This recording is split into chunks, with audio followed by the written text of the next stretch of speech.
Hello, this is Alex from PHP Academy, and this is another PHP video tutorial for the new Boston.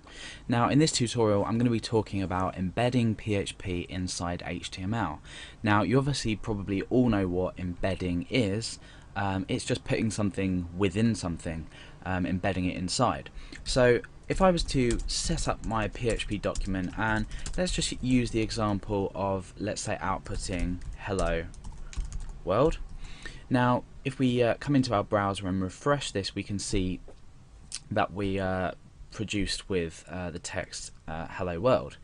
This is a pretty standard example and nothing's changed since my more basic tutorials. So how about if we want to, let's say,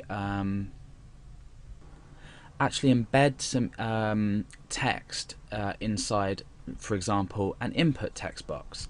Now I'm going to get rid of this and I'm going to start typing an input tag, and I'm going to give it the type of text, and we'll just say the value of hello. So what this is going to produce, I'm not using any HTML tags just to keep things simple. Obviously you would set your page out properly.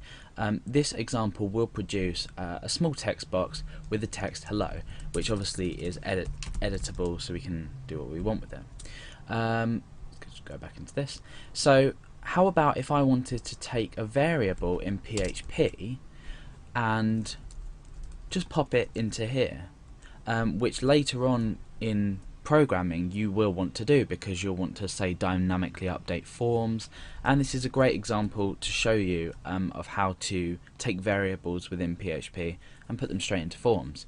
So let's have our PHP tags at the top of the page. Now already what we're doing is we're combining PHP with HTML inside the same document. We're still using the PHP extension for our file. However, we can just plainly echo out HTML, as you've already seen, or not echo out, but display HTML. Now inside PHP up here, I'm just going to create a new variable called text. Remember, using the $ and then our variable name, and we're going to make that equal to hello world. Now let's just say this was something that the user may have submitted, or that something's in a database, or something a bit more useful than some static text that we've just declared up here. Now what happens if I want to pop this value of this variable inside here? Now you basically simply have to start up a PHP tag. You can end your PHP tag just so you're ready to fill in your content, and all you need to do is you need to echo out the variable, remembering your line terminator.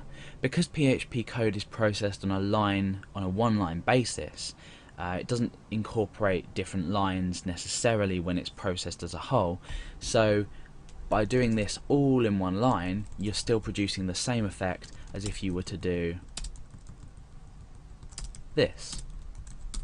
It would work in exactly the same way. So we can in fact just pull all this in, so it's all on one line, and it just looks a lot neater as well. So now what we do is when we refresh the page, we have the contents of that variable embedded, if you like, into our HTML page. So these are the basics of embedding PHP inside HTML.